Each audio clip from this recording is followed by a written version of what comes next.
Hey guys, welcome to episode 17 of the Blank Canvas podcast. I'm Jennifer Noir. And I'm Mina West. Thank you guys so much for tuning in. And if you're listening for the first time, welcome. This is a podcast led by two creatives who just like to have a bit of chat about boys, creativity, life, just everything.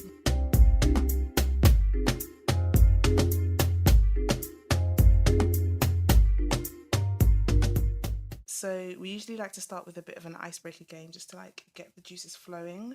So today we are playing this or that. Mina, can I ask you a question first? Go ahead. I saw this one, so you. Writing poetry or reading poetry? Writing poetry. Oh. Yeah, no, because it's the way I started doing it. It was always just my personal release. I didn't even know it was just something out there and all that kind of stuff. So yeah. But I enjoy reading it as well. So Yeah, I love reading poetry, but I'm not a poet. Okay, what's your question? To be fair, I really feel I already know what the response on this one. But if you had to choose something between money or fame, or this or that, what would you choose? Money. 100%. I don't know, I'm at a place now where it's weird. When I was younger, I was like, oh, I want to be famous. When I was like, why do you want to be famous? I don't care for the attention unless it's going to help people. Yeah. Unless I know that's going to help people, inspire people, I don't see the point. So for me, I'd rather just be comfortable with the money. I think fame is fleeting as well. Like, you never know when something can happen or not happen. It messes with your mental health at times as well with all that different types of attention. Yeah. And money can always help people. Always. Yes, this is not true. Saying money fixes your problem. Fame can as well. To be honest, I think both are they both have their goods and bads. Yeah. But I would rather the money. Okay, my question to you. Mm-hmm. I found some dirty ones. So, your parents walk in on you masturbating, or you walk in on your parents masturbating?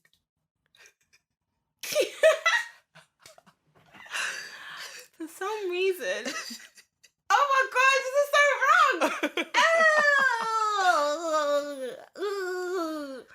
Oh my gosh, this is so wrong on so many different levels. I don't know. I'm traumatized just thinking about it. Oh, come on. I really am.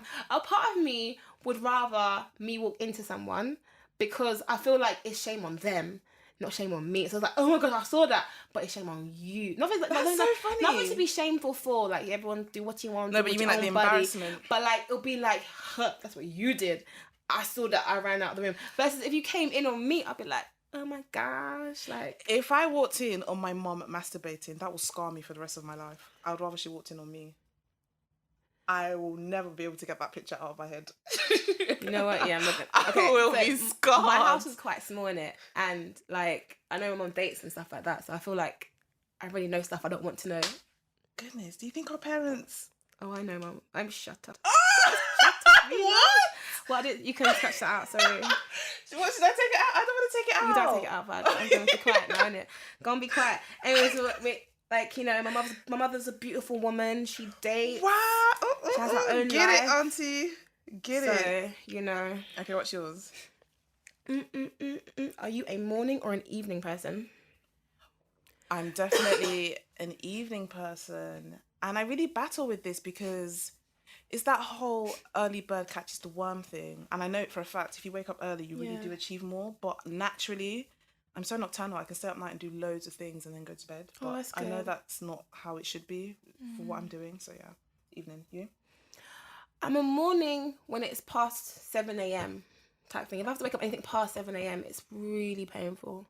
But I prefer doing things in the morning. Oh, so you like waking up earlier than 7 a.m? No, I like when I get to wake up at 7 a.m. Oh, okay. And I wake up earlier than that now. But it's like, if anything's before 7 a.m, I'm a bit like, But I prefer morning just because I feel like I can fit a lot more stuff in the day. Do majority of stuff in the beginning of the day and then wind down as later on. The time, like, plans later on. So, yeah. Yeah. I have one. Cool. So would you... Oh, sorry. I keep saying would you rather. Marry your very first boyfriend or never get married? You got some juicy ones. Oh my gosh, girl, you're good. That's a hard one for me as well because you know I want to get married. I know, you're obsessed with it. Like, so what's it gonna be? What's it gonna be? But my first boyfriend is like, I think he's in jail now. Oh.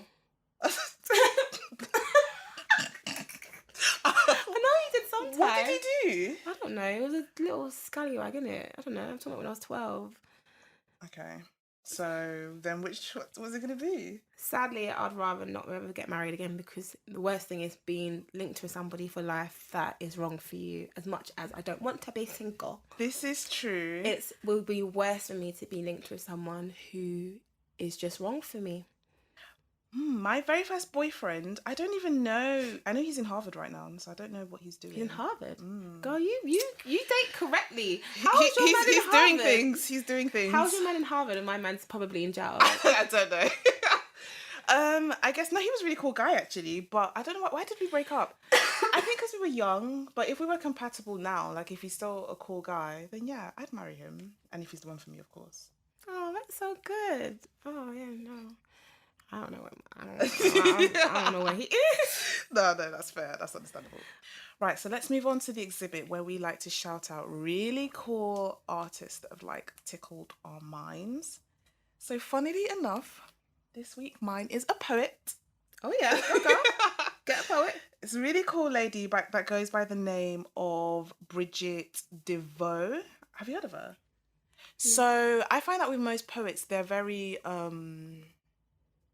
use loads of words to land to the point, which is fine. That's the art of poetry. But this woman, she's very straight to the point. She'll use like maybe a few words and they're so striking for me. She has this really cool book called Soft Thorns, which I'm still yet to buy. Oh, I've heard of that book though. Yeah. So if you like Rupi Kaur, Milk and Honey, you'll like her stuff as well.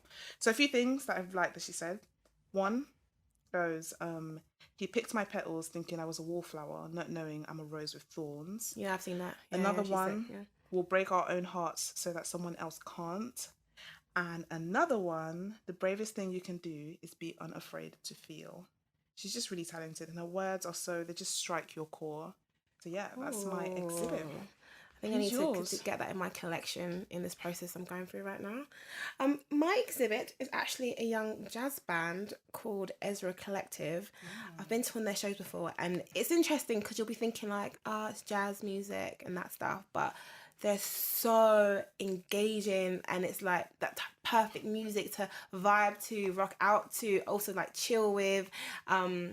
The collective together is so sick. They've obviously got drummers, bass. I think they've got someone on trumpet, and it's just so lit.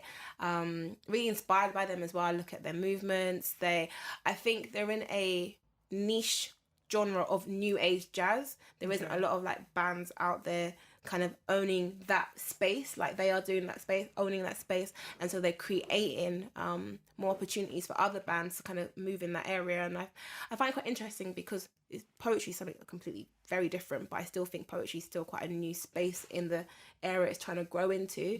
So seeing how they're impacting the area they're in, and plus they're just really mad talented as well. So that is my exhibit. Cool. I can't believe you have a poet this time. I'm like, I know, I thought about it because I listened to last week's episode. I was like, I'm saying she keeps bringing poets, but I don't bring any poets. Let me bring one. All right, so Father's Day was last week. Yeah. How did you feel that day? I was okay. I saw my dad. That's nice. Yeah, I took him out to eat. Where did you guys go? Kurban. What's wrong with Kurban? I love Kurban. Like a typical like Turkish place to go eat.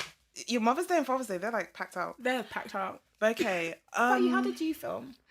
It was a very interesting day. I went to church. I didn't think anything of it. I never usually think anything of Father's Day. Mm-hmm. I'm usually that person that tweets, "Oh, happy Father's Day" to my mum, and then that's it. Oh, you're one of those? Oh, I was one of those. Okay. It's kind of different stages. So this Father's Day, I went to church and it was like, I didn't really think anything. I just sat down, usual once to start the service. And they played this video from this guy who his dad wasn't in his life, but he was kind of showing how the church and God and the family he has in church kind of became the father figures for him. Yeah.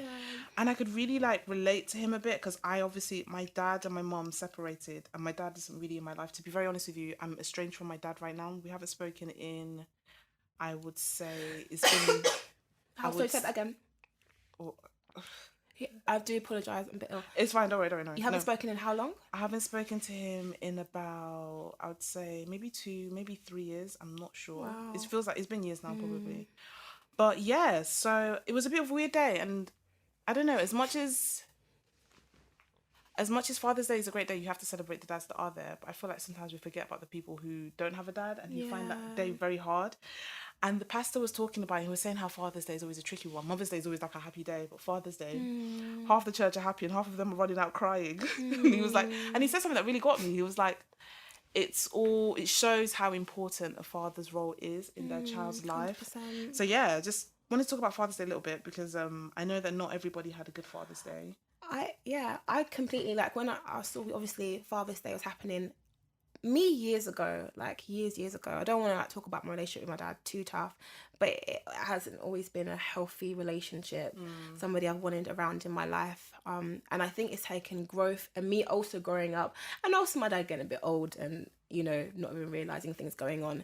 And one of the things it teaches me as I was growing as a Christian as well, that you should honor your mother and father. And that was a really tough line to kind of go around, because it's like, do you know who my dad is? Like, all the stuff kind of I've gone through.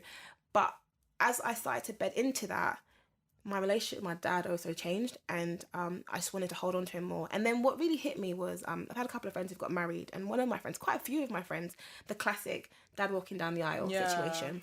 I had one friend, she hadn't seen her dad for 10 years, because you're Nigerian, here he is, and your daughter's getting married. He's come down. She saw her dad 3 days before her wedding, and just because of tradition, he had to be the one that walks them down. Another friend, even though they both live in London, dad's got like different situation. She doesn't speak to her dad, but because she's going through something. And in my head, as much as my dad has irritated me in the past, one thing can say for sure, that he's always been there for me, and that broke me down to tears, because in his own twisted way, he has been there for me. Yeah. Versus, similar, like you telling me your story that dad's estranged, and for me that's always been an alien concept for me, that a man can leave his children. So that's why as time progressed, I was like, no, I'm gonna honor my father. No, I might not like everything man does, but he's also a man as well, so man doesn't always fall short. But one thing I can say is that he is here. So when Father's Day comes, Dad, where are you? Don't care if he was out. My dad was so funny. He was like out the night before, so he was like, he got in like 6 a.m. He's like, oh, I forgot, we're going out. I was like, Dad, like I made this day free for you. We're gonna go out to eat. Let's make sure we go out, eat some food, chill, meet all my siblings. Like, we come together.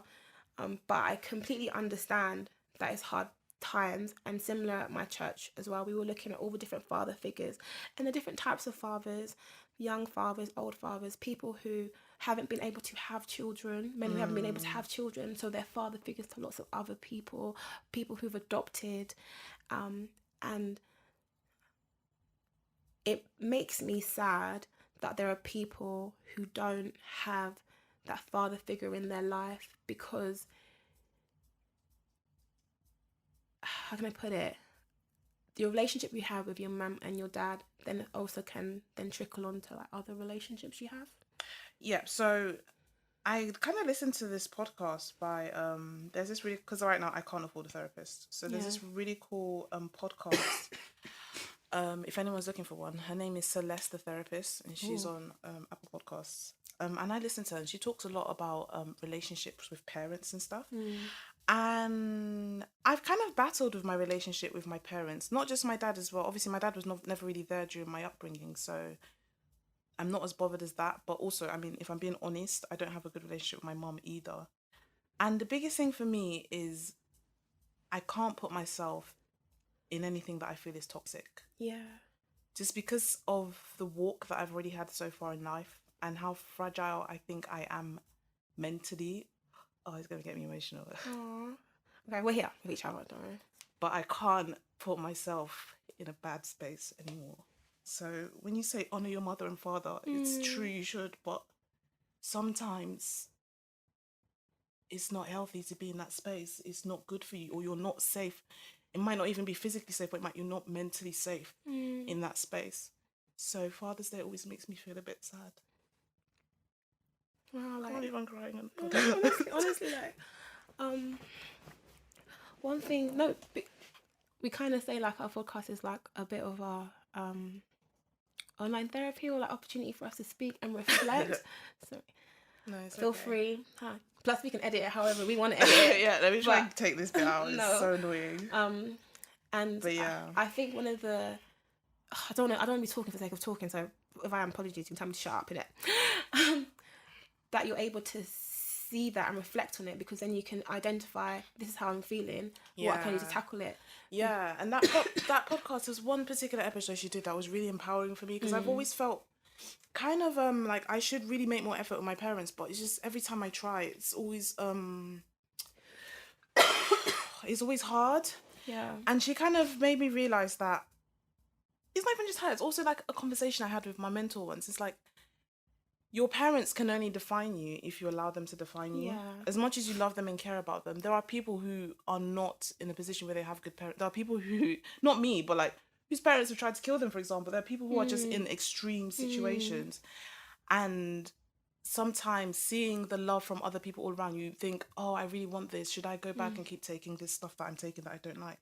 But it's like, this podcast that I listened to was really good, because she was just kind of showing you that you just have to accept this is the card you've been dealt in life, and you just have to move forward. You can't keep looking back. So as much as Father's Day does make me feel a bit emotional sometimes, I just always think about the future, and the dad that my children are gonna have. And that is definitely key, because when you see what you don't want, you know, you see what you don't want for your children, you know what you won't have. One thing I guess I would ask you, if you don't mind me asking you then, is could you say, do you have any form of father figure in your life? You see, that's the one thing I don't have. I don't have a father figure. I have older women in my life who are very guiding and very kind, especially my mentor. But I don't have a male. I've never had a father figure in my life. I guess that's why it's kind of weird, because every time I'm praying to God, I'm like, not only are you my father, you're actually like my dad. I don't know how to explain it. No, so I get it. that's just where I am, and I don't want to. It does make me feel emotional sometimes, but I don't want it to. I fight very hard to not let this affect me as a person, even though, of course, I can see how it's affected me, especially in terms of trust. But all we can do is just try and move forward. And I'm just saying this because I know there's other people out there who can... 100%. There's definitely other Because you know, when the there. general consensus is everyone is happy, I'm sad to admit, but there's always going to be some people who aren't happy, and they'll feel alone because they'll feel a bit isolated because they feel like they're the only people that feel this way. So yeah, no, that's what I we hear talk that. about. It's interesting when we talk like father figures, because when I was younger, I kind of didn't really like the father figure I had, and it really affected like my relationship with God. And like, I actually, funnily enough, when I was younger, between the ages of like maybe like 11 to 12 till maybe like 19 years old, I would outwardly say I was an atheist, because that is so hard to believe. Yeah, no, God delivered me. Amen. I would outwardly say I was an atheist, because my dad wasn't the man I could handle being around him. I don't want to be in a toxic situation. And I remember praying to God and being like, God, like, honestly, like, change something around for me, please change something around. And nothing happened. And I was like, this isn't a God that loves me, because if a God loves me, God wouldn't let me go through these type of situations. And I started to hate God to the point that I then said, God does not exist. Whatever it is, God does not exist, because how can I be set up? And when you're talking about severe situations, like I have family members where like their dads have tried to kill them, like legit, like where they tried to like burn the house down and things like that. So I was really like, what kind of world are we living in when the people who are meant to protect you and care for you are putting you in dangerous situations? And then, but the funny thing is, throughout my time as an atheist, I saw that hard things happen, but then God's blessing was constantly over my life, as in things were changing when I didn't even realize things were changing for me. God put certain things in you and certain things around you. As hard as it may sound, let me not go into it too deep, but it builds you as a person, it builds you as a character. And yeah, I agree. Why God's ways are higher than my ways, and I didn't understand it then, but I reflect back and I look at the person I am today. So the father figure thing, completely get why that would be like, it's a hard thing to look back at, because you're looking at like, I don't have that in my life now. And I hate when I'm baffling, so I'm apologies if I'm sounding like I'm baffling. You're like saying like, I don't have that father figure in my life right now, but it's like the fact that you say you cling to God and then that's your father, that is a beautiful beautiful thing, because when I felt I didn't have a father figure, I rejected God because I connected the two. Like I almost, see what you mean. yeah, I connected the two. And then also thinking, one thing as well, I think about the community I want my children to grow up into. The father figure the person who will be the father of my children, who are his friends, because though I had issues with my dad, I had really good strong uncles who would. I had one good amazing uncle who we're really close still today. He was kind of my father figure, and when I mean like I never had like deep like one-on-one daughter of dad conversations with him, but if say like I had to be driven to my school, or every present or every birthday he's given me a present, he's present in the house if I needed certain things fixed in the house because like I couldn't do that, he stepped in. And I think to myself, like, whoever knows what the future may hold, like I might end up with someone and it might not work out, God willing it does. What other person can support and step in, the community of people that can come and step in. At church we're talking about people who had adopted, and it's like the children they've adopted, you wouldn't know they've been adopted regardless of what they look like. That child is their child. Like that is their daughter. Yeah, and taken in, and it's just like that is also important, that there are men who do not step into the role, but there are also men who will take on the role, and like, you know. You're so right. But yeah, I agree with you. I think Father's Day, as much as it's a reflective day, I think we just have to look to the future as well. Yeah. And also, if you don't have a dad in your life or a father figure, just know that God is very happy to take that seat for you. Yeah. If you open up. Yeah. On a lighter note though, say you didn't have father figures, Phil from Fresh Prince of Bel-Air Uncle Phil was my father figure. I don't care what anybody says. God, trust you to say that. No, he was. He was really cool. He was. Do you remember that scene? I think we're gonna say the same scene when he was like crying and so. Oh, that was such a sad scene. It's okay. He won't be there when I get my first marriage, when I go for my son, and he won't be. And then he's crying, and then like Phil's like, "Come here, just hold." Oh, that was such a sweet replay that scene. Okay, on a lighter note, let's get all this emotional stuff out of the way. I went to dinner like maybe a few days ago with my friends, and we had the biggest rant about TFL, and I was like, this would actually be good on the pod because TFL annoys the heck out of me. Oh my gosh, it could be my scratch out on a daily.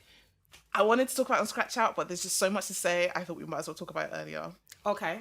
Can you think of some things that annoy you about TFL? Can I think of some things that can annoy me about TFL? I have a list. How about one thing, running on time? What about that? Why is it always random stops happening? I have lots of issues with my train times. I have a lot of issues with my train times.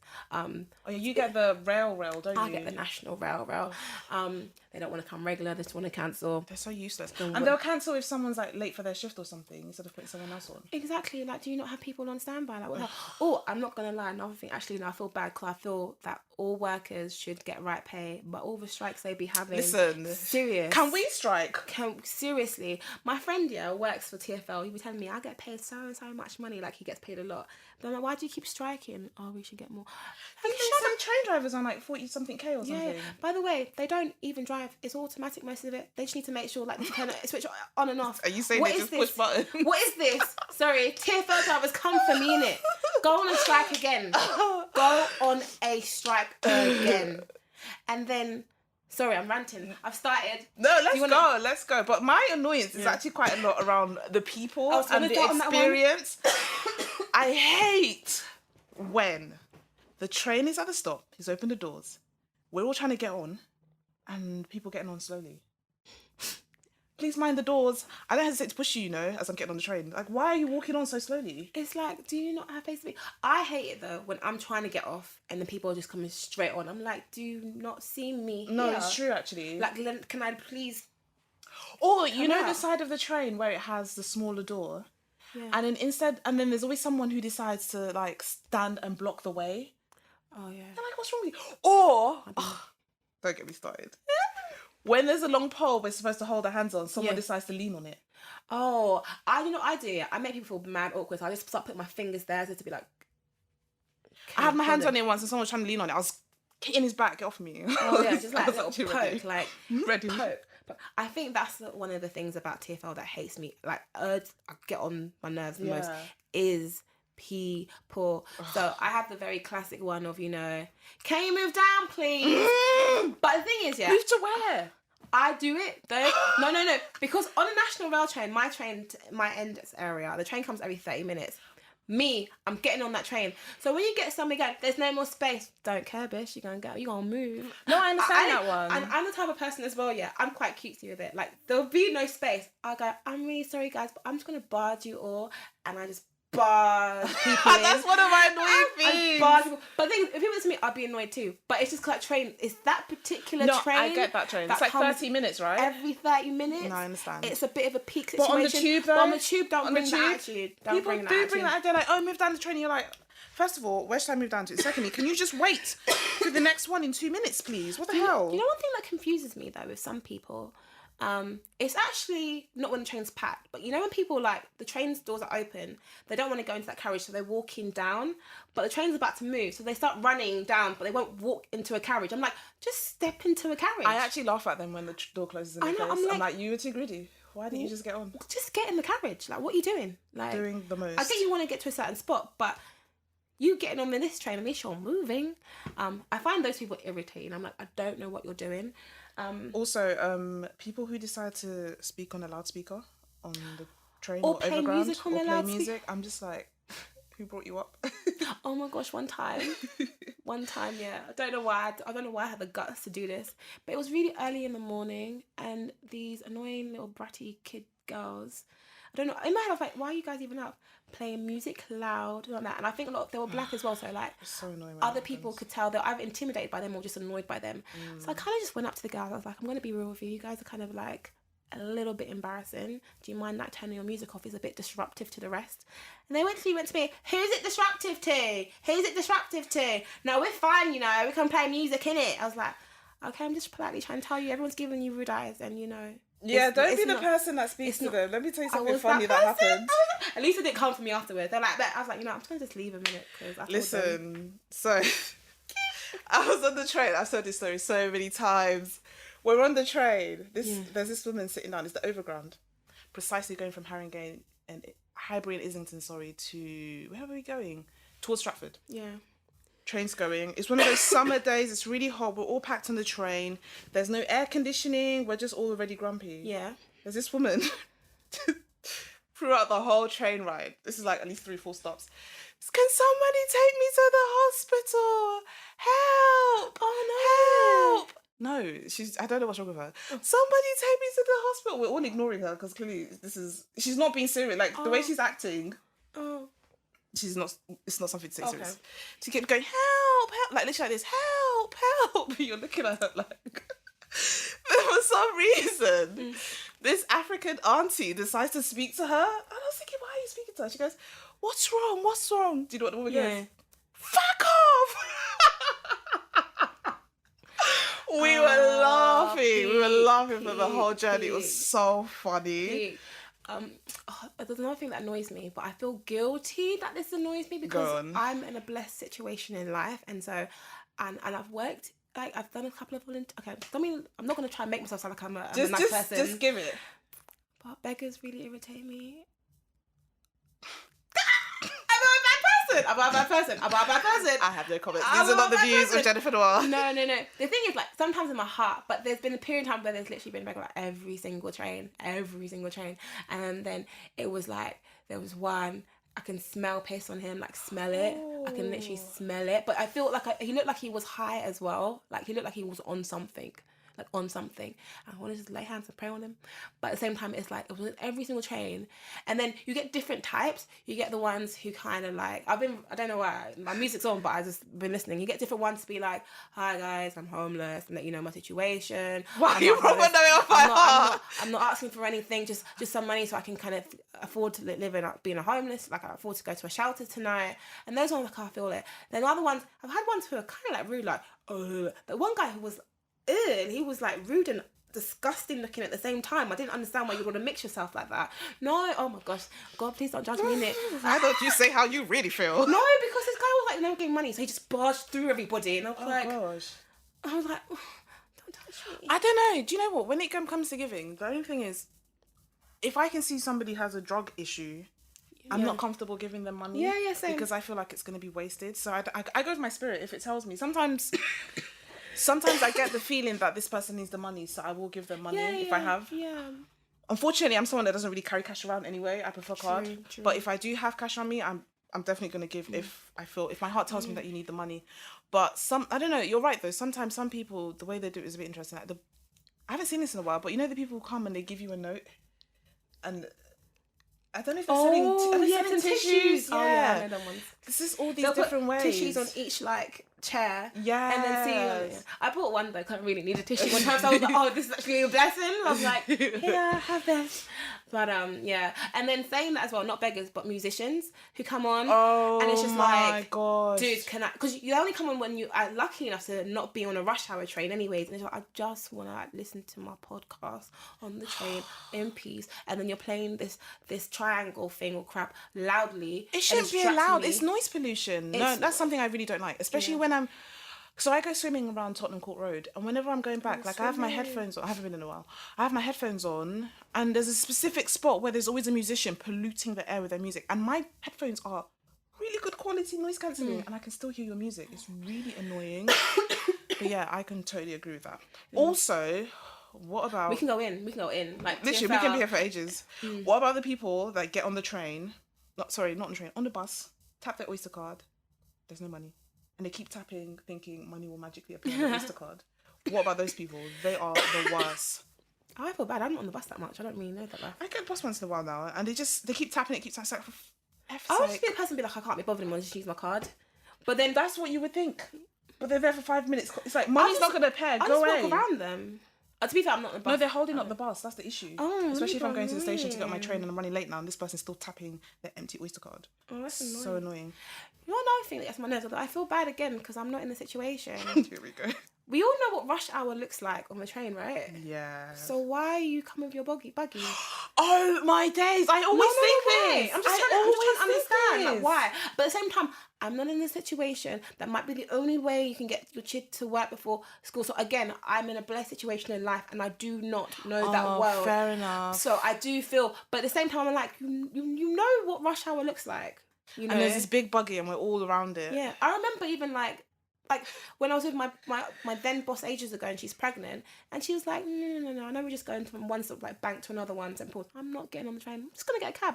Like, it's just a thing of you don't even bother putting yourself through that situation. But then again, everyone's got money like that. That's to do the thing, yeah. To do it's one of the It's things. annoying. It's irritating to be on the receiving end, but I understand why they do it. Okay, buggies are allowed because you've got babies, but or luggage as well because if you're going on holiday somewhere. It's just that we all know what rush hour looks like. Yeah, try and avoid it. Why are you here? And then actually, this is a bugbear of mine on trains as well. Mm-hmm. Pregnant women who I've seen them, so I've been the polite one and say, do you want my seat? And they go, oh no, it's okay. And then 2 stops later, they're still standing and people looking at me like, why didn't you get up? And I'm like, I don't know why this pregnant woman didn't want to sit down. And then somebody else counts her for a seat, and then she sits down, and then I feel like I was a bad person. But you're not a bad person. I know, but it's just the way I feel. Don't allow yourself to feel any type of way. But then also I get annoyed at people who clearly sees a pregnant person and they're not getting up. So it's like somebody was complaining the other day. Yeah. That basically millennials, like, we're a bit monstrous. Like, we don't get up for people. We just act like we don't see them. It's kind of true. But I know the game now. I avoid the end seats. I just avoid the end seats. Nobody should come and look at me like I owe them anything because the end seats are the ones that you were meant to go for. I remember one time, I was sitting next to this the boy was young. I think he was might have been like 15 years old, and he was playing his Game Boy, and this old woman kept on the train, and I'm looking at him. Is he gonna get up? He's not getting up. I was just like, I just got up for the woman, and she's like, no, you sit down. He should get up. And I was like, you gonna get up, young boy? And I was like, oh. He just looked at her like, oh, okay. But I was like, oh. I mean, to be fair, my face was looking at him like, is he not going to get up? But I was like, oh, let me not say anything. I don't know this boy. But I don't know. Part of me is a bit like, I feel bad saying it. Yeah. But why are you expecting anyone to do anything for you on the public transport? I know. But you know what it is? Is that sometimes a train can have like a dramatic stop or be weary, or like people's legs are more tired than my legs. As much as I'm tired, I don't know, it's like, I'm in my head thinking, if something happened where this person felt weak, I would feel really bad that I was the one sitting. If there's a small thing that I can at least give them a seat, and they're not as able-bodied as I am, I'll give them a seat. Fair enough. But funny enough though, my I hear friend, that. actually he's not even a close friend of mine, but he said something that I thought was a bit wild. He was like, when we were sitting on the train, someone came on. We were on the middle seat, so we wasn't the ones that had to get up. He was like, I'm not getting up for her. I feel the rule should be like, I'm only getting up for like aunties, like black women. I feel like white people should get up for their ones. And I looked at him and I was like, my what kind of goodness. crazy is that? It's just like, no. It's like, I just feel like But a lot of it's people do have it's that like- bias, it's conscious like- or unconscious. It's like an unwritten rule. It's like, ain't that an unwritten rule? Like, I just get, like, I'm just an auntie. I gotta get up, innit? I'm not gonna lie though, when I see older people standing like, you know, they're old, I really assess the situation. Like, is this person old, or That's another like thing. my mum or old? I can't tell how old they are because some people age more than others. People, do you know what I mean? This is true. I know my friend's mum is like 60 plus. She looks fire, like literally fire. Like goes to gym. I don't know her age from looking at her. She is like a hot tamale. Yeah. Another person 60. Do you want to see? Do you want water? Do you? Because they'll just look that. Yeah, I usually, it's the grey hair that gives it away from me. First of all, if they have grey hair, it's like I do the little But mental some people assessment. have grey hair and they look fit. That's the thing. still. I look at the grey hair and then I look at this. I try and assess if they're really not. Are they going to get offended that I'm offering them this suit right now? You know what I Yeah. mean? So I'm just making sure this is really an old person. Then I'll ask them. But most of the time they say no, Yeah, most of the time they say no. which is Unless they dangerous because really- now a lot of us are going to be like, you know, eventually we'll be like, okay, she's probably going to say no. What's the point? Yeah. And I hate when I offer a seat when I really don't want to give it up either. So, because sometimes I sit on the end if that's the only one available, and I'm just feeling the end seat like I'm gonna have to get up. So I don't even sit in the end seat and enjoy it. I'm just like, I know when someone comes up, I have to be alert. Yeah. Because it's just my consciousness. Whereas when I'm in the middle, I'm like music and Listen, I zone out. I'm not looking anywhere at anyone. I'm just Yeah, doing my thing. don't But when be- it's NC, you yeah. have to get up. I think people don't pack. I don't think people like have the right things on the train as well. If you've got a big backpack and it's like rush hour, please take the backpack off, put it on the floor. It's like buzzing me right now. I'm not gonna Make lie. space in- Sometimes I'm that person. You just don't want to take it off. It's just long. It is, I know, it's just awkward because I'm like that. Although to be fair, it can be like a barrier as well for people. Like there's a thing poking out at me. The thing that annoys me about the packed train is you're so close and someone is always accidentally touching bum. Oh, I'm sorry, accident. And you're just thinking, was it really an accident? Was it really an accident? And then also, what about the people? What about the people who get to the Oyster Gate Yeah. and then they decide to bring out their bag and bring out their purse and bring out their Oyster card right at the gate? Those are not Londoners. That's what annoys me the most. They're not Londoners because if you're a Londoner, you would know wouldn't do that your Oyster card is literally in your pocket or in your hand already if it's in an awkward But I don't spot. get it. In most of these countries that they appear to be from, they already have a metro system there as well. Yeah. So surely it's the same rule that applies. Bring out your ticket before you get to the gate. Like, don't hold us up at rush hour. Oh, don't at rush hour. Everybody's giving you evils. Like, what is this? And then when somebody's ticket doesn't work or they tap the thing and it doesn't open because they're standing too into the gate or for whatever reason, just like, ugh. Yeah, And or we like have to wait. to be fair, I am a Londoner, so I know the trick. So even like the moment like I tap the thing, or say if somebody's in front of me and they tap, once they've gone through, even if the doors are still open, I can still tap again because it'll be my one. But you know, when people they haven't tapped it properly and then they've tried to go in on their own turn, or because I know the swiftness of the quick tap, I've tapped, but you haven't walked through, and now there's this awkward pause bit, and I'm like, dude, like move, like what's going on? Like move. Yeah. And one thing that's annoying is certain like lines.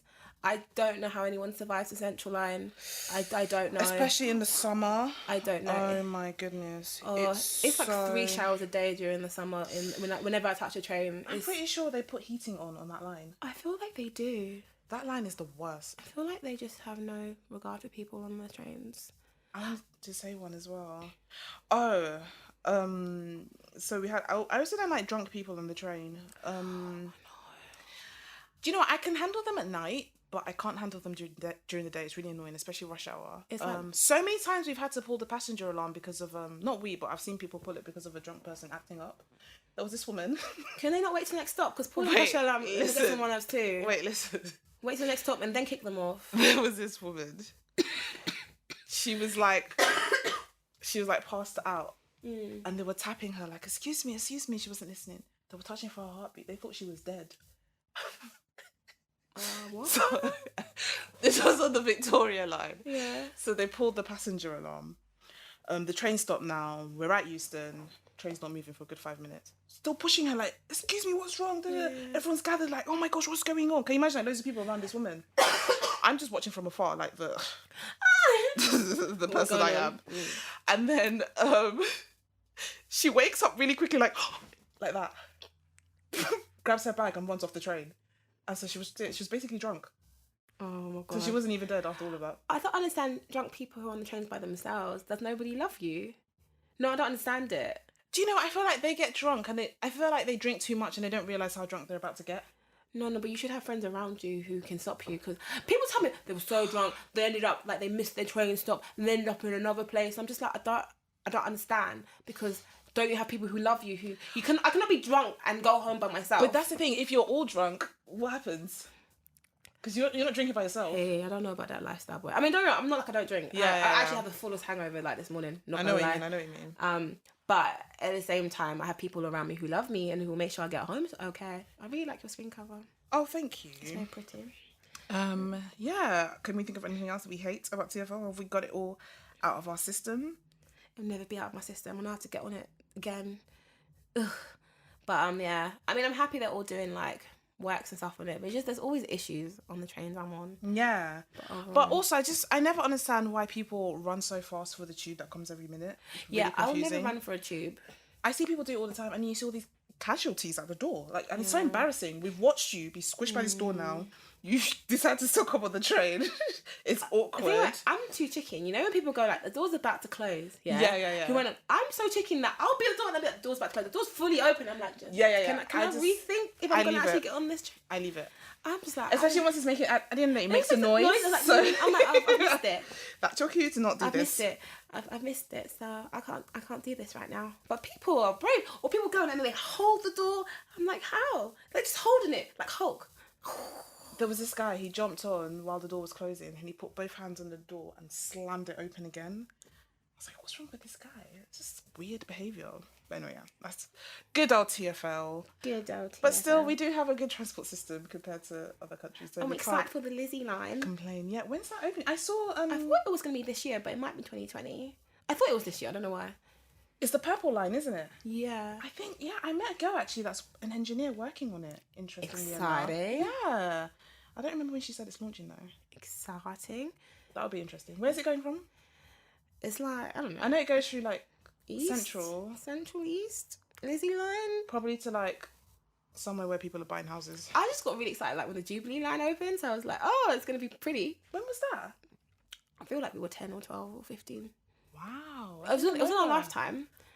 And I remember because it was all prestige and they had like the glass like doors. I'm like, oh, this Jubilee line is fancy. I didn't know this. But you know, because when you go Jubilee line, it's like, it has the like like in the banking areas. Yeah, nobody can go and like hurt themselves on the tracks. Yeah. Which I really like. Another thing my mum is the biggest scaredy cat of life.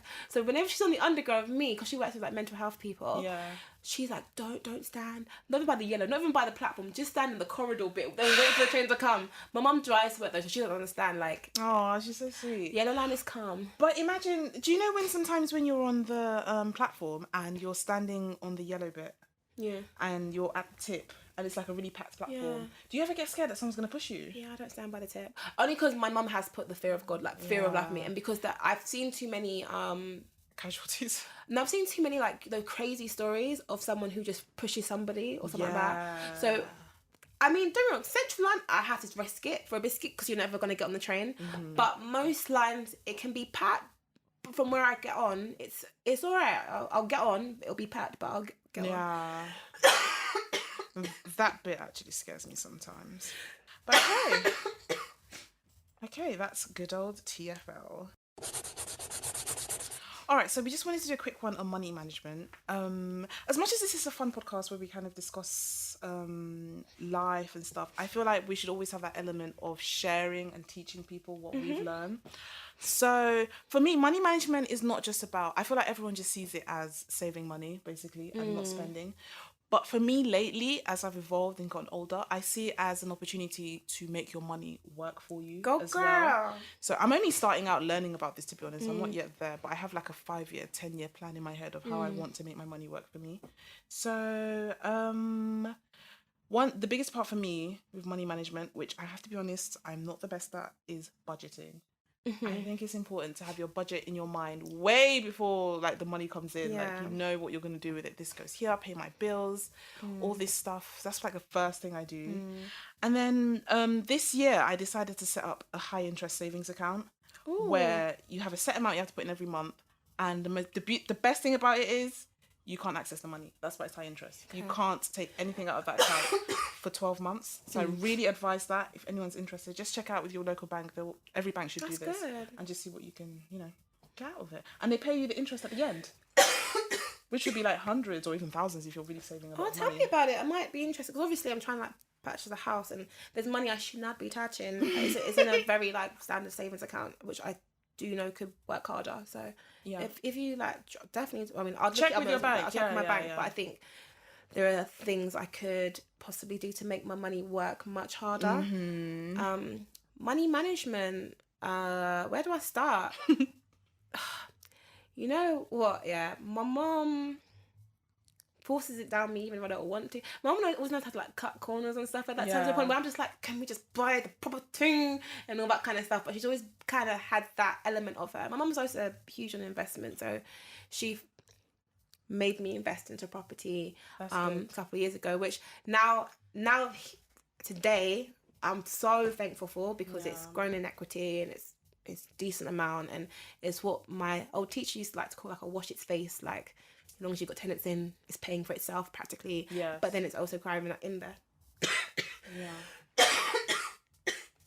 Investments. But in terms of managing the actual money I have, I like to live life. I can't help myself. I like to live life.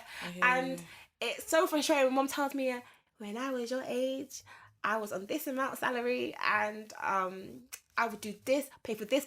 I'm like, I don't know how you did it because I don't know how they did it. I don't know how you, I don't know how you did it because after I've paid, done my certain set things I have to obviously pay for to support, like bills, house, type, all that kind of stuff. But then pay for travel, pay for food, going out, put stuff in savings. Outfits look cute in this life because what's the point of living if you don't look cute? I do holiday tours a year. I like to live, man. I like to live. So I'm trying to be stricter on myself in terms of, it's always good, I think, with money management if you do set yourself a goal. Because if you don't have a goal in mind, then money coming in can just leave regardless anyways. Yeah. But if you have a goal to, even things like you've got a goal to go on holiday, so you need to set a certain amount for that. You've got a goal to buy a car, you've got a goal to purchase a house. Set yourself a goal and then also have that protective line there.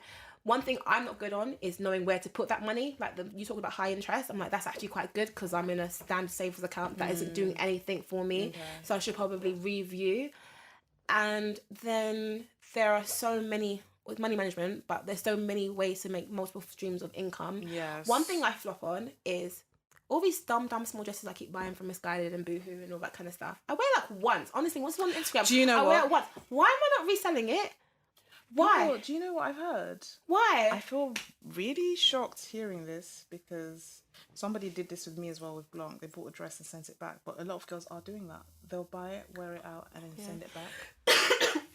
So that's interesting. A lot of people are doing that. A lot of people. For some reason... In this economy, it makes sense. I'm sorry. For some reason, I can't do that. But I think my friend Mitch was like, I do that. And I'm like, oh, is it a thing?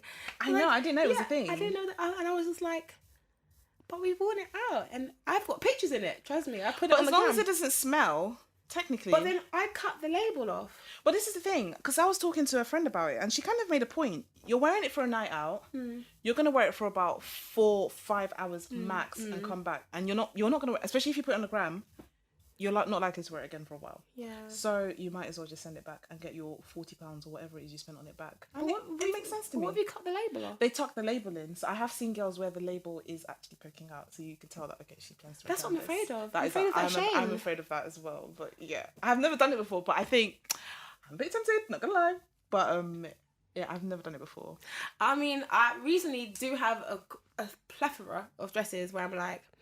I mean, I like having them there because there is the odd event where I don't care about a new dress or nothing like that, and I'm just like, I'll just wear this again. Or sometimes I just see something I really, really like. I don't know where I'm wearing it to. But you like it. I You feel like that it. connection. I'm like, I felt the connection. Yeah, I hear you. So I just quickly purchase it. So I'm like, when the time comes.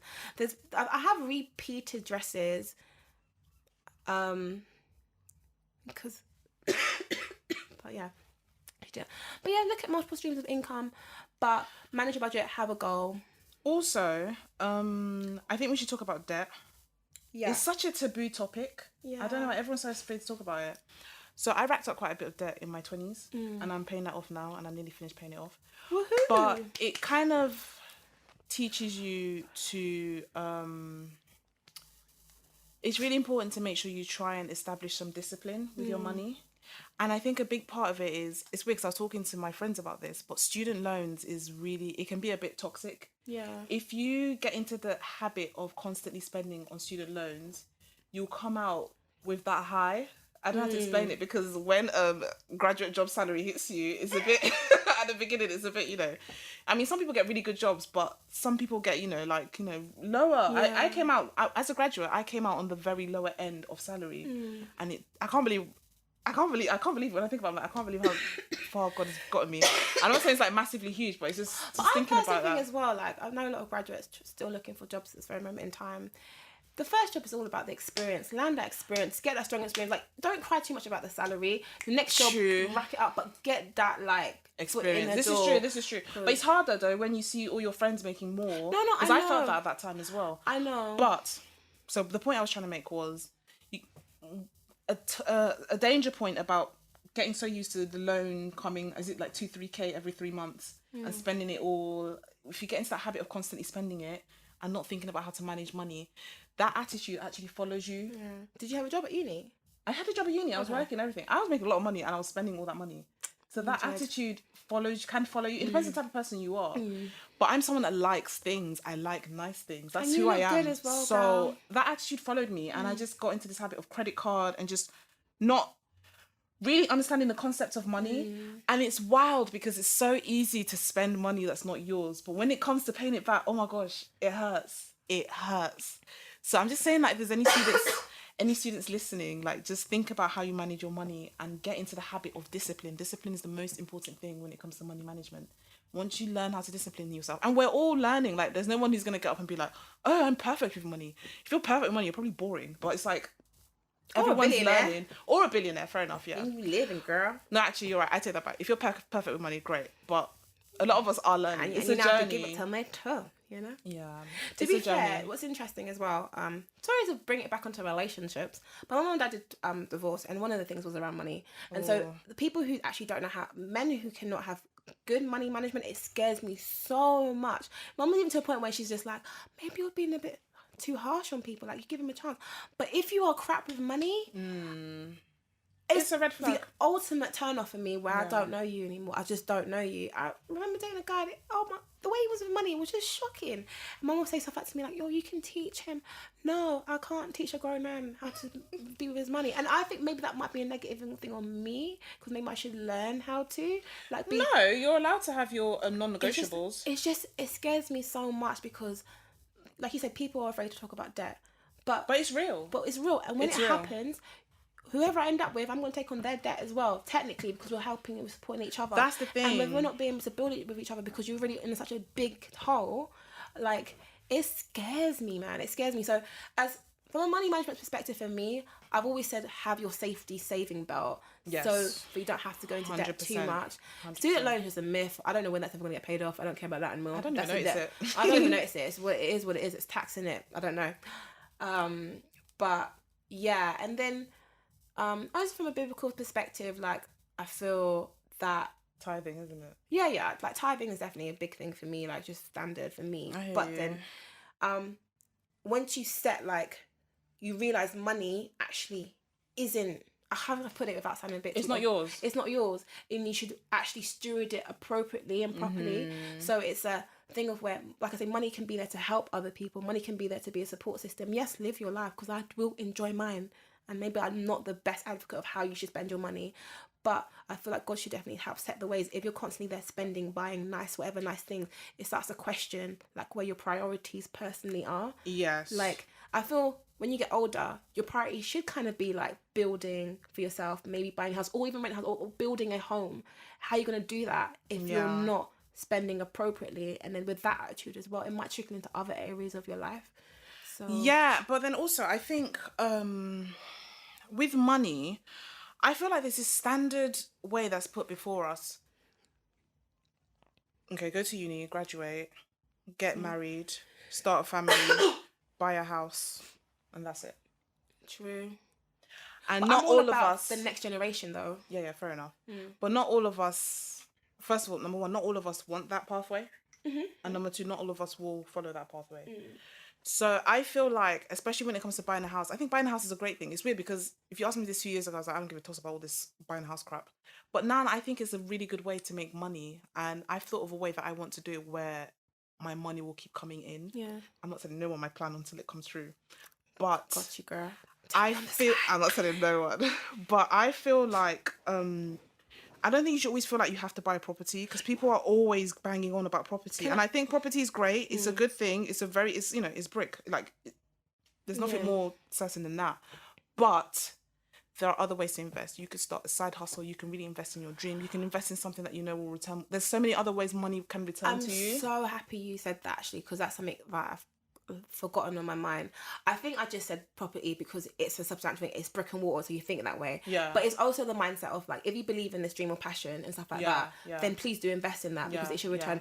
Property seems like the obvious way, but trust me, the economy can go down as well, and the property prices might always be. They're not everything's guaranteed. Yeah, in nothing's this life. guaranteed. Yeah. But I'm really, really happy you brought up that point, because there are other things you can invest in. And one thing is, I actually rate people who have invested in an area, you know, it's even flopped at times, but they have that hustling spirit to rebuild themselves up again, because they have that attitude. People who can give £5 to can make £500. Yeah, because flipping of the what money. they know how to flip that. They know how to flip that Exactly. Into other areas. And so property is the obvious one, because that's what people say and people trust brick and mortar, but there's so many other formats where you can even flip the money with interest quicker. But then also, if it's your passion, if I'm saying, like, oh, I want to be, I'm trying to think of something that's not like an events organizer, all that kind of stuff. Saving for a house might not be the thing you got to do right now. It actually might be like, no, I've got to kind of get this stuff done, get that into other areas, and then flip that, and then create more. And then once I've got that flowing, then I can build into another area. And it might not again be a house. It might be something else. It's very. I feel like it's literally the name of our podcast. It's a blank canvas. You can do whatever you want with your money. There's no set way. People do it different ways, but just do it the way that makes sense to you and the way that, you know, excites your heart. I don't see the point of running off to buy a house if you're just doing it because the world told you to do it. I think you have to. True. It's funny because if I bought a house back then, I would have bought the house and just bought the house like normal. But it took years for God to reveal how I'm supposed to do it. And now I know how I'm supposed to do it. Because I technically, the home I want to live in is very expensive. That my ideal flat that I want to be in is very expensive, and to mortgage for that, the deposit would be really high. I could pay that with renting. If I had a house already that was paying for itself, I wouldn't mind renting a house. Do you see what I mean? So it's just for like, there's so many ways you can do it. That's clever. There's so many ways you can do it. Inkling to what you want to do. Ha ha ha ha ha. Just a little bit, honey. I'm not not. giving no details. Oh, I was also really. I was watching one YouTuber.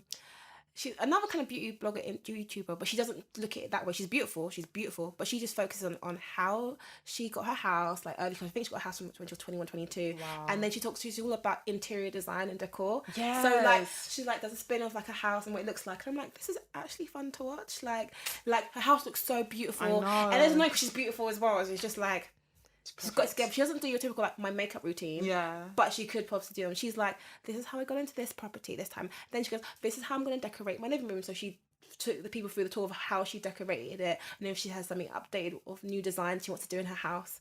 And that's kind of a cool YouTube page. I don't see a lot of young YouTubers talking about stuff like that, investment and home. But it's a big thing. As well, I'm not gonna lie. All white walls type thing. So yeah, it looks really nice. I can't wait. Like, I have a dream flat in my head. I just can't wait for it. Okay. Also, I highly advise everybody to get a Monzo account. Me, I love a Monzo account. if you haven't already, send me a DM so I can send you a link so we can No, both make send money. me a DM, No, send me a DM. Send me a DM. Send it. Just Jen brought it up. Send Jen or a you can send DM. it to the no, No, send it to Mina don't. West. All you want, you send it to blank canvas so it's fair play to both of us. No, you manage the account. I don't tell people that. Jennifer _ We Noir. do it together. We're one team, one dream. You know, we speak as one on that account. So I'll make sure it's shared between the two. Okay, it's one team. But okay, wait, hold on. Let's go back to it. So Monzo. Give me the Monzo account. If you don't know, So can what? you stop? What am I brought it saying? up. I don't know what you're talking about, huh? So Monzo, if you don't know about Monzo, it's a really cool card. It has an app, and basically, one of my favorite feature about it is the money clears instantly on the account. So if you travel to LA and you're spending, each time you go to a shop or restaurant, they'll tell you the prediction of the conversion already. You know how amazing and that take is? it out already. In Marrakesh, like I was living everywhere. life. Yeah, everywhere. It was So you even know, cheaper conversion. because back in the day, I'd spend and then I'd I go to the ATM machine and I cannot tell you how much I have right now. I was like, I know I've got my account right now. It's only So- click. And it's all digital, and basically you can just spend abroad, and they give you pots as well for saving. Like there's so many, it has so much functionality, and so And it's so good. I remember Yeah. at my friend's wedding, she needed to get money out, but the ATM machine wasn't working, but it was working in my one. And she was like, I'm going to drop the money into your account now. Can you take it out? It was a hefty amount. It was like 600-700 quid. So I was like, yeah, you're going to have to drop the money into my account for something. She dropped it. It's clean. See, my account. Cool. Just took the money out. It's so quick. It gives you alerts as well for money coming in and out. Like so it's quick. so It was done good. within 5 minutes because it was just like... I just use it for my like everyday spending. So my main account has like all of my money in it, and then I take money out each week into my Monzo, and then I spend on that so I can see exactly where I am and how I'm doing. I need to get better at it. What I was doing, which is kind of bad, I get my main account money paid in that, but then like I get my gig money like paid in like my Monzo. So I'm like, oh, this is money I didn't plan for. Like, That's the thing. and I'm like, you end up spending it. Yeah. I do. I need to get better at it. I need to get better at it. But I don't feel bad spending the money I make from Blanc because technically I haven't broken even on the amount I've put in. It's like Yeah, I get that. so I don't mind spending it because it comes out of my salary anyway. The money I invest. Yeah. So that's fine. Another thing I wanted to talk about was Avios. I've got Avios account too. Yes. But I've never used the points. And I've got loads. How many have you got? I've got enough for 2 people to Amsterdam or other places in Europe. 2 people. I've got enough for a return trip to somewhere in Europe. But awkward thing is you have set flights. What do you mean by set flights? Like I was trying to book a flight and it was really difficult. Like when there's limitations in which flights. Yeah, fair enough. It's true, but still, it's a free flight. I mean, come on, BA. Yeah, I think one time I'm not even going to plan where I'm going. I'm going to just see what's available and then just do it that way. I'm planning to go to Paris hopefully for my birthday, but Avios is such a good thing. First of all, you can get the American Express credit card, is it? That's right. And then that gets you Avios. But also you can just have if you look for an app store, Executive Point, I think it's called Executive Points. It's the BA app, and you can collect Avios that way as well. So they have loads of stores on there, like from AliExpress to ASOS. Quick one. If you want an Avios card as well, just DM me and I will give you the code for that. Just like, Mina West speaking. Continue. You are so annoying. What code? No, because if you've got an American Express card, you can refer people. Okay, the that's refer quite code. smart. If you need that. Okay, so Mina for the Avios for Monzo and then too. Jen for the Monzo. Okay, cool. So basically, if you look for a Get shop, your coin, girl. so for example, if you want to shop at ASOS and it's 4 Avios per pound, if you go into the Executive Points thing app and then look for ASOS, it'll redirect you to the site, and then you just buy whatever you want to buy from ASOS, and the points will clear on your account. And by the time you know it, I don't know, I started off with a low amount, and now I'm on like now I've got like a free return flight to. I'm definitely booking Paris free. So yeah, do that. That helps. And then lastly, another thing I wanted to say was your career is a very big investment. I feel like sometimes we kind of discussed this last time on the pod when we were talking about kind of progression, but if you're in a career where certification and just learning outside can help you, make that investment. I'll definitely say make that investment, because it can add up to 10, 20, sometimes 30k to your salary. Trust. If you really just invest in what you know. And sorry, I didn't go for it. but I was going to say, like, one thing I've learned, because we graduated a long time ago, not saying my age, but times has changed. And yes, I have the experience that kind of supports, so I've been within the industries, but especially in the digital space, from a digital marketing perspective, a lot has changed. And so like having the qualification. Don't be afraid to even reinvest into your career and having that on you. Yes. It's nice when the company pays for it, but if they don't, and you've got to think of your own self as well. Agreed. That's what I was saying. Sorry. Yeah, I agree with that. Definitely agree with that. I've got a text.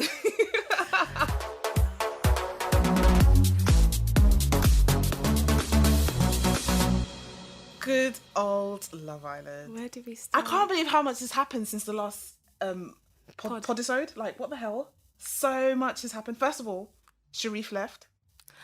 And so much speculation about why he left. We still don't know. We know now. Oh, do we know? Yeah, he came out of it. Do you know? No. Basically, I'm a bit So he annoyed. didn't masturbate in the pool? No. Basically, him and Molly May were play fighting and all that kind of stuff. And then when he accidentally hit her in her groin, and he used the C word.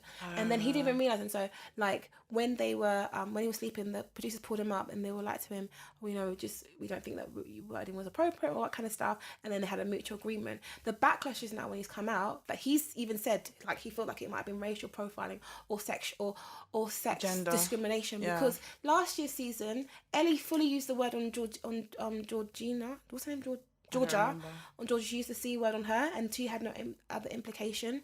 Maura is a joker, don't get me wrong, but the way she was on Tommy was a bit sexual harassment. If it was male and female, it wouldn't have been the same thing.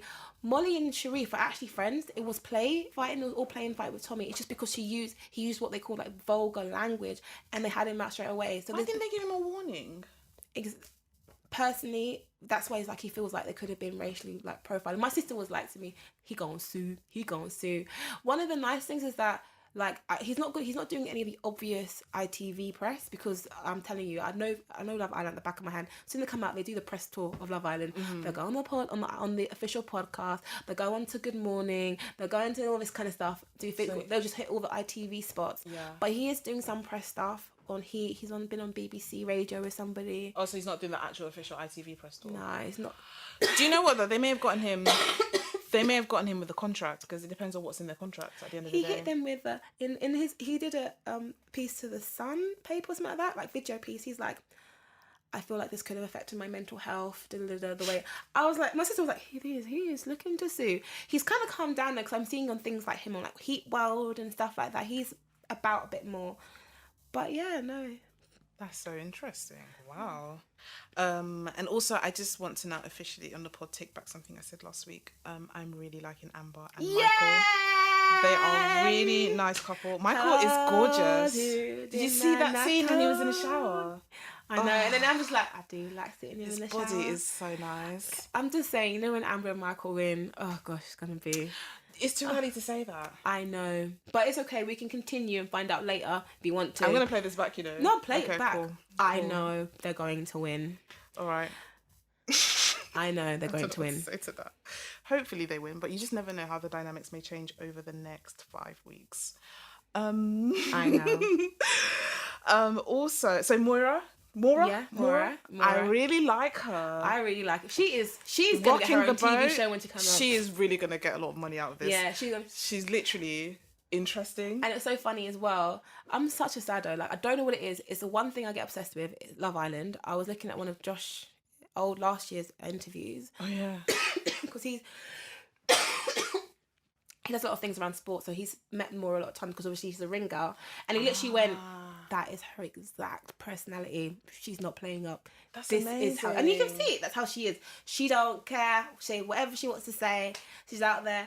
I think she's so fun. She literally came in and rocked the boat. Like, I nearly gave up on the show. There was a point where I was like, I think I might have to stop watching this because it's getting so boring. And then she just came in and just literally. And ever since then, everything's been a bit mad still. It's been mad. So, I mean, by the time you're listening to this... No, I'm not ready to talk about it yet. What? Amy and Curtis. We're going to talk about... Why does everyone hate Amy? I think the hate for Amy's got a bit too bad, actually. Cause what did she do? It was the way she was treating Lucy. Oh, I see. Oh, yeah, Lucy! Goodness. The best thing they did was take Joe away. Now there's no more, all of that emotional stuff. It was more because, like, she was kind of like, oh, like... Lucy, she always wants to hang out with Joe and all that kind of stuff, and the whole Amy keeps saying, he's my first boyfriend, you're 26 years old, man, God, chill. It's a bit like long, but I think, I'm not gonna lie, I felt it from the beginning. Curtis wants the prize money. He's doing all the stereotypical things, the classic perfect guy, and I feel like she wants to be like this perfect like couple. It's just that they look forced versus Michael and Amber. They just look like they naturally like each other. Yeah, Do you know what I I mean? agree with you. Whenever I see Amy and Curtis talking, as you know, because I haven't had a boyfriend before, it's like my first half boyfriend. I'm like, no. It's always that conversation. But where is your actual conversation?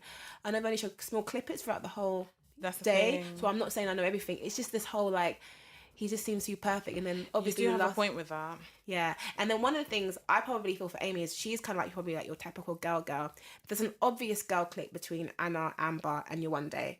And Yes. Amy's kind of like just hanging on that, but that's your typical Black London chicks all together kind of thing. They work, and you can see they're clearly like they're gonna be friends when they leave the villa. Yeah. Who's Amy's close friend? So she typically was thinking, oh, Lucy was first. I don't even think she was trying to be mean to Lucy. It was more like, I don't have that obvious click. Yeah. And then she didn't go about it the right way, and then because she seemed like she was just being a jealous person, because her face is so telling, like she'll look at like her face would be like, ew, like what's going on. People think she's a bit, you know, bitchy, but I do think the online bullying is a little bit too much. I didn't understand it because every time, whenever I'm watching, I always go on Twitter and just like see what everyone's saying because it's always funny. And I see so much like hate towards Amy, and I'm like, did I miss something? What is all this energy towards her? It's not deserved. It's a bit much. I don't really see. There was a bit where she was going up the stairs. I don't understand what that was about. What was that? Somebody said when you live in a bungalow. Maybe she hurt her leg or something. Maybe. She may have hurt herself. That kissing thing was telling. That kissing game was telling. So I'm just saying, like, I actually wanted to see Amber's face when any people was kissing Michael, but they didn't really show girls kiss Michael that much. People said Michael's one of the best kissers, but I thought that would be an interesting one because I thought Amber would be like, I don't know why she thought she can kiss my man like that. But Michael, again, knew who it, when it was Amber, 10. All the guys gave her 5, and she's like, I don't care about these 5s. My man gave me 10. I like her energy. I like her energy. See? Look at you liking Amber. All right, get over it. Liking Amber. Right, so let's get to the sticky gritty of the show. Yewande and Danny and that other girl. What's her name again? Arabella. That's a nice name as well. So at this point right now, we've only seen the episode where Yewande and Arabella... Friday episode where they had the argument, and I found Arabella very patronising when she was speaking to Yewande. But one thing I liked about Yewande is that... not trying to say is how a typical Black girl should act, because we're all such different facets. But she stood her ground. Like, she was a bit like, no, you're going to let me finish. And I was like, at least she still had that, because... I'll talk about Yewande in a bit, but she was irritating me a couple of episodes before. She was kind of like, no, I'm going to let you finish. And then I didn't understand why she allowed herself to be angry outside. I would have been like, girls, were going inside, because I can't talk around everybody right here. But she could just see her visibly getting angry in front of everybody. It kind of made me sad that... Because it reminds me of like when we're in other situations as Black girls. You know, when it was Molly May... and what's his name, Tommy. Molly May kicked off. Maybe she didn't kick off massively at what's the girl, Maura, but she was able to display her anger. Like, it was so obvious she was annoyed and angry. But I feel like Yewande felt like she had to suppress her anger, and that was a bit that really annoyed me, because she was like, I'm fuming. Do you know how angry you have to be to like be whispering and fuming? But can I be real with you? No, we can obviously still bring, like, as Black women, we need to like kind of like tighten it up at times, and it's unfair on us.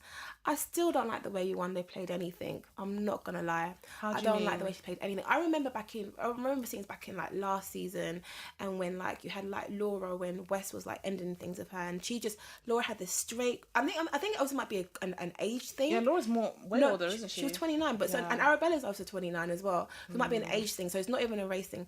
It's a thing of like, somebody's telling you something, like they want to kick off with somebody else, so they don't want you anymore. Yeah. Literally, Laura was like, so you're going to go do this now? You're going to do that? Really? Cool. You'll never get a chance from me. And she walks off. Yes, she's feeling emotion, but she also kept it together. And the way Molly handled it, there was that one funny thing when Tommy was like, you're acting like you love me. And I was like, wow, what's up with that? But instead, when she then saw competition, she didn't, at that point, Molly hadn't even kissed Tommy yet. She was like, I'm not going to make our competition be the first kiss and nothing like that. Like, he knows how I feel. I've told him how I felt, and she's going to leave it at that. Obviously, Tommy wasn't Danny being lying to her and all that kind of stuff. But Molly did kick off. I feel like the way Yewande played everything, I'm not rating it, period. Like, in initially beginning, Danny's been telling her stupid ass lies that, you know, I'm not going to turn my head for anybody, all that kind of stuff. But she felt something, and that's fine. As a woman, it is fine to feel something. There's a gut that tells you.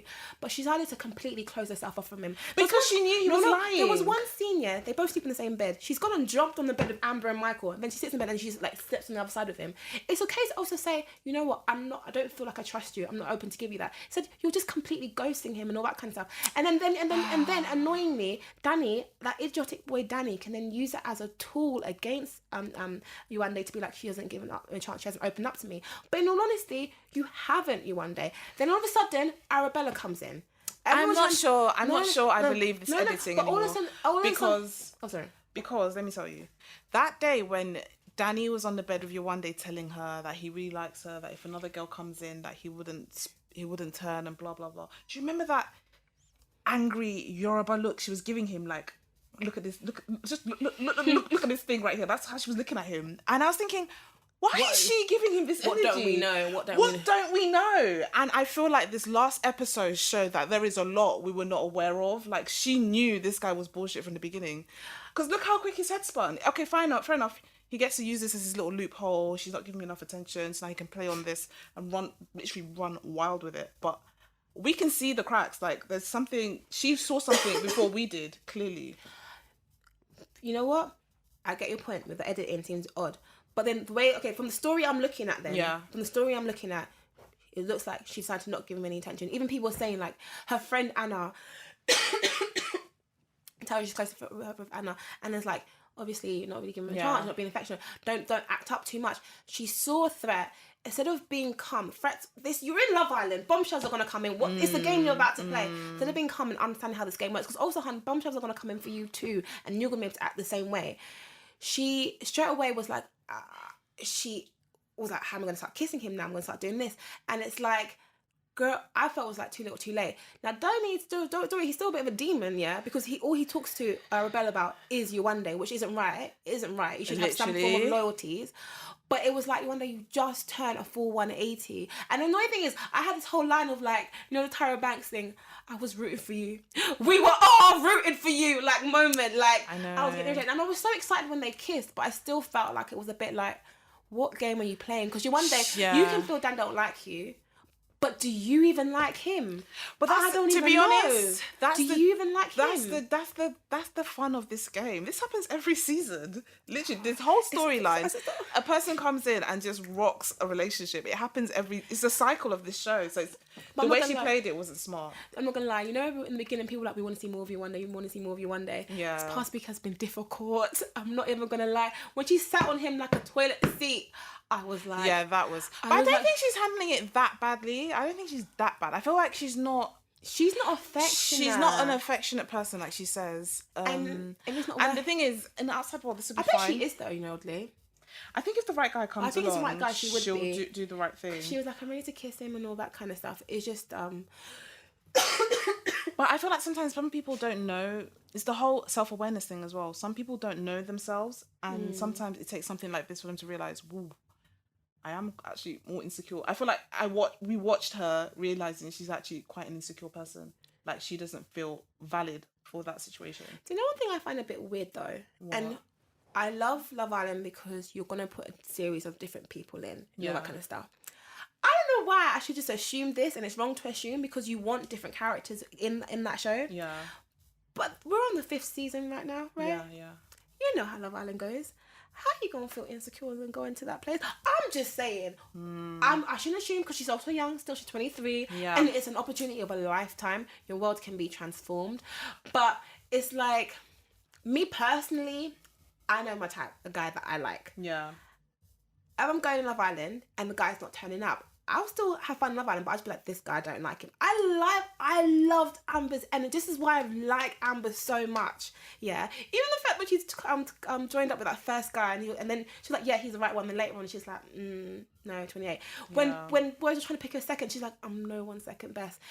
And people, in the very beginning, there was a narrative going that Amber's a difficult person. Yeah, but she knew who she was, and she knew what she was saying.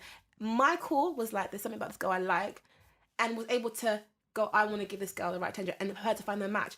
Yewande is a beautiful, beautiful, But Amber beautiful. still did take a minute before she opened up to Michael as well. No, she did, Yeah. but because same thing, she didn't believe. No, she actually. I thought it kind of, from seeing what people said. Yeah, there was an attempt. She liked him. She just wanted to see how things go. Yeah. Similar, but she didn't completely close off. She was open. There were other people who tried to speak to Amber, like Tommy and Joey in the very beginning season, and she was just literally like, why are you trying to interview me? Yeah. I was like, this girl can see crap, and so she won't entertain it. With Danny, with Yewande and Danny, you first saw him, you coupled up with him, you went on a date, you saw something. We could see them the whole, when he was saying like Molly May's his type, I'm like, okay, this guy's troublesome. And then we didn't see as much in a while. But in that period of time, what is he about? Get to know him. When you realise, you know what, don't really think he's the one for me. Don't have to be rude, like, you still couple, you can still even be friends, but it'd be like, you know what, I just don't think you're the one.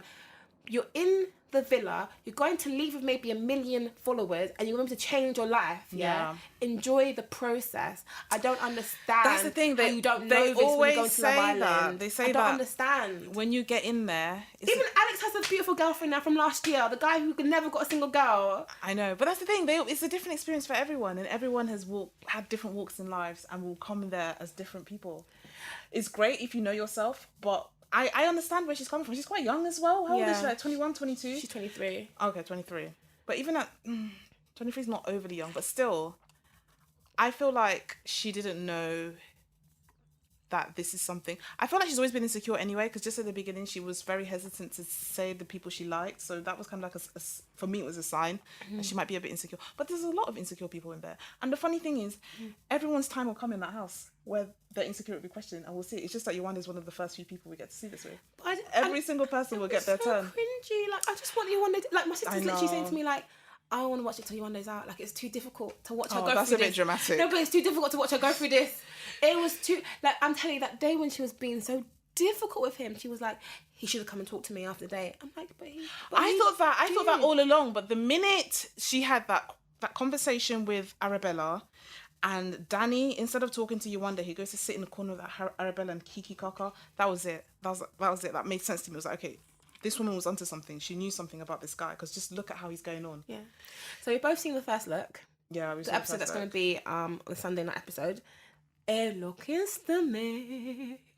does look like it's going to be a good episode. We'll see what happens. I just hope Yewande holds her ground. I hope she continues not being aggressive or angry. Just calmly explain your point and accept it for what it is. If he doesn't want to be with you, let it go.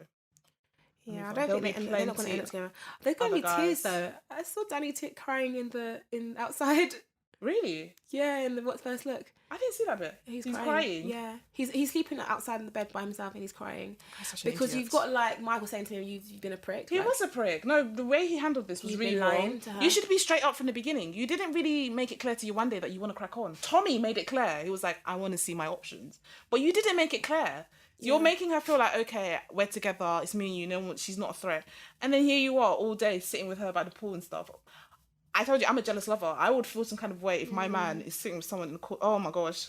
I know. I'd go off. So I think maybe that's why I understand Yewande a little bit, but the way she's... I understand. Her mechanisms, her maneuvers is a bit too small girl. Like, she needs to grow up. But I feel like something like this will teach her. And it's weird because I didn't think she would be small girl. I remember her line, every reaction has an action. Every action has a reaction. I was like, I didn't think somebody could play her. I don't know why I thought. Do you know what? Everyone can be played in different things. I know, but Danny's some small boy. I know. He's actually a small boy. Like, but he does look good with Arabella. They actually look good together. So I don't think Arabella's going to get him either. I think he's literally going to be on Doghouse by himself. Danny's leaving. And do you think Danny's leaving? No, I feel bad for him because he's literally going to be played out as a villain. Like, from watching the first look, I feel like it's going to be Hate Danny week next week. Like, literally it's going to be like Hate Danny week. This is the thing. This show teaches you so much about yourself. Like, he's going to learn that he's actually not the best communicator, even though he thought he was. It's interesting. For me, I take the show as it is, but there's so much psychology to take in as well. Understanding people. Can I just say, I'm not talking about the show Love Island, but I'm not talking about what's happening in Love Island, but the actual show. I love how it brings people together. Like seriously, I just post something and then people I haven't spoken to in ages, like, no, I think this, no, I think that. It's the only time I've even tweeted because I'm just like, I have like my desk laptop up at the same time. Obviously, I'm doing some research and other stuff. Yeah. But I'm like, what's happening on Twitter whilst I'm watching the show? I'm like, oh, the break's on. What? It's a one show I love to watch live. I'm not watching it live tonight because I'm going out, but then like I love watching it live. Yeah. Because I get to see people's reactions as it's happening. I'm like, oh my gosh, this is so funny. So I love how that show brings people together. And people who hate Love Island or don't like it, I'm like, you're so long. I haven't got time for you. I'm a lover of Love Island. That's their business. It's like Game of Thrones. It must be hard for you, like sitting on the sideline while everyone's just having fun. Continue being a difficult person. Continue. But yeah, that's Love Island.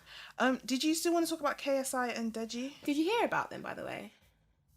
No. What happened? So just to give a brief summary about KSI and Deji, they're the kind of like, they're two Nigerian boys who have like fun on YouTube, and now they're kind of like unprofessional pro boxers. But KSI is a huge YouTuber. He's got like 6.3 million followers on Instagram. I don't want to know his views on YouTube. And Deji is his brother with decent following as well, about 2.6 million on Instagram, and they're brothers and they're arguing on YouTube. And Deji looks like he's having a mental breakdown. They're literally telling each other stories on YouTube, saying how... Oh my gosh. And I never follow these boys, but my sister was like, have you seen this thing on Deji and KSI? And I was like, I think I saw something on the Shade Borough.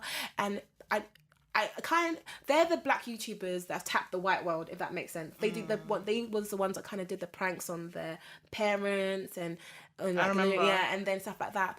And I was watching the video, I wanted to cry so badly because one thing is, my cousin as well was watching it with us. He was like, wait, they're brothers and they're talking about each other like this on YouTube. Why are they bringing it to the thing? Because it's not like siblings don't argue, right? Yeah, it's not like course. siblings don't argue. Of course.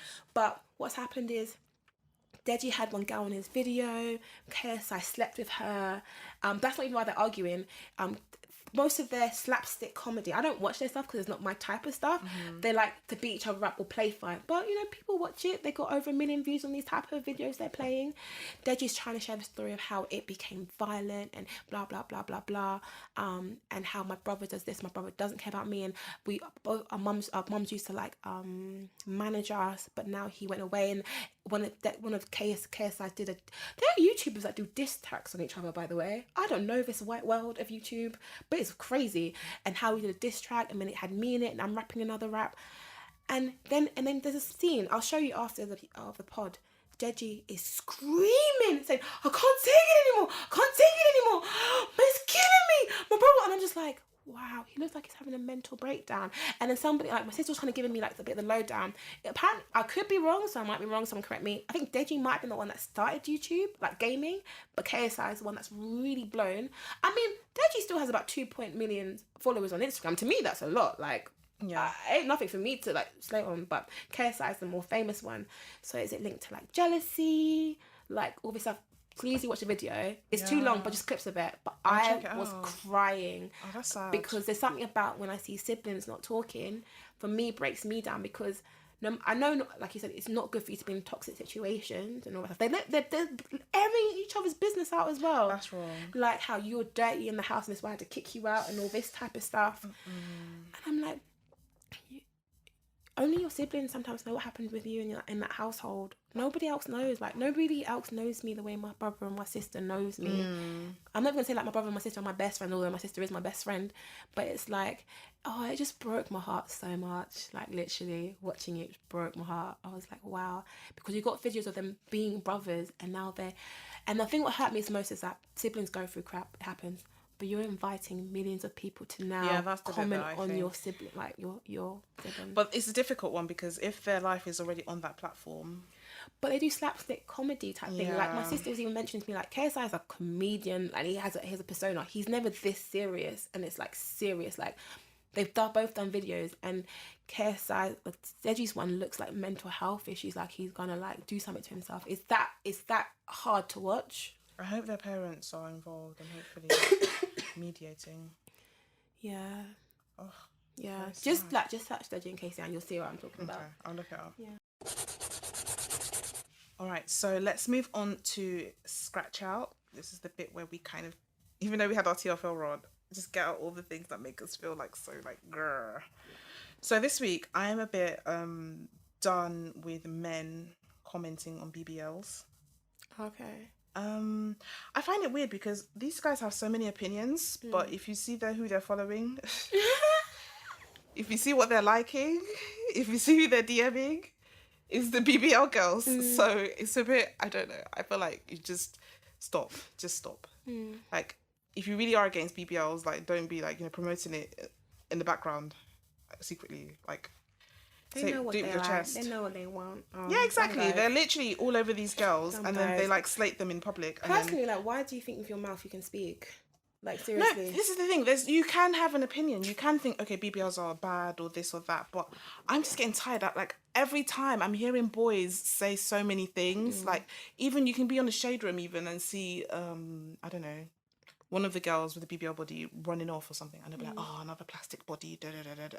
Check out this person's profile. They're following a lot of Insta baddies. So it's just like, make it make sense, please. But yeah, that's my scratch out. What's yours? I'm actually really okay this week. I've had a bit of a hectic week of stuff going on, so my brain hasn't even had time to chill for a second. But yeah, I'm cool. Cool. I just wanted to do a quick plug, let you guys know that within the next week, the Blank Canvas Pod will have a really fun and exciting announcement. So please do, if you're not already, do follow us on Instagram. We are at the Blank Canvas Pod. We have something really fun we're cooking. Hopefully, I can't wait to announce it. No, literally, you know the thing, guys. You're listening right now. The episode's out right now, so stay plugged to our Instas. Very, very soon. And also, don't forget to follow me or message me for the Monzo code. But okay, so I believe that is the end of episode 17 of the Black Canvas podcast. Follow Jennifer_Noah. Thank you guys so much for tuning in. I cannot believe we're on episode 17. Like, it's been such a journey, this podcast. I'm so grateful for it. Like, we've really come far, even though it's just the beginning. But thank you guys so much for following us along the way. So I've been Jennifer Noir. And I've been Mina West. You know, the one you want to give the Monzo code. Thank you guys so much for listening. Have a wonderful week. Bye.